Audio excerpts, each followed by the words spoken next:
Karena kita menerangkan untuk mereka indahnya surga, maka mereka tersinggung.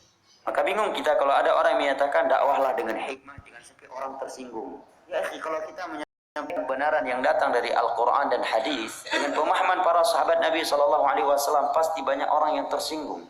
Maka Allah berfirman, Inna sanulqi alaika qawlan thaqila. Ucapan yang berat. Sekarang berbicara tentang tauhid, menyuruh manusia untuk memurnikan ketergantungan hati mereka hanya kepada Allah. Kita terangkan bahaya syirik, tidak boleh menyembelih untuk selain Allah, menyembelih untuk laut, tidak boleh melahap berkah ke kuburan-kuburan, tidak boleh menjadikan orang-orang yang telah meninggal sebagai perantara antara kita dengan Allah dalam beribadah, dalam berdoa. Tetapi hendaknya langsung kita berdoa kepada Allah. Pasti banyak orang yang marah. Menerangkan pentingnya mengikuti petunjuknya Nabi SAW dalam beribadah, dan tidak boleh menjadikan perasaan, adat istiadat sebagai landasan dalam beribadah. Pasti akan banyak orang tersinggung. Berbicara tentang halal dan haram, juga banyak orang yang akan tersinggung.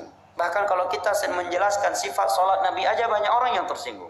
Kita sedang menerangkan sifat solat Nabi, tiba-tiba ada orang yang akan menyatakan, emangnya solat kalian aja yang benar? Udah pasti solat kalian aja yang diterima oleh Allah, solat orang lain nggak diterima. Sedang dijelaskan hadis-hadis yang menerangkan sifat solat Nabi tanpa menunjuk batang hidung manusia bahwa solat kamu nggak benar.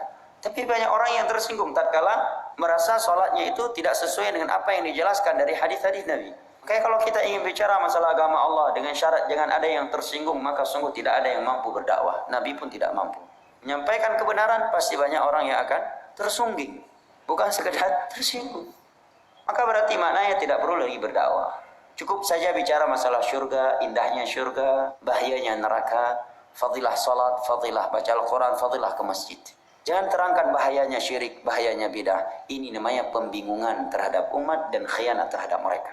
Karena kita menerangkan untuk mereka indahnya syurga, maka mereka pun merindukan syurga. Kemudian kita menerangkan kepada mereka bahayanya neraka, maka mereka pun mengkhawatirkan diri mereka terhadap neraka Allah. Tetapi tidak kita terangkan jalan menuju syurga. Yang mana jalan menuju syurga yang paling besar adalah tauhid dan mengikuti sunnah Rasulullah SAW dengan pemahaman para sahabatnya.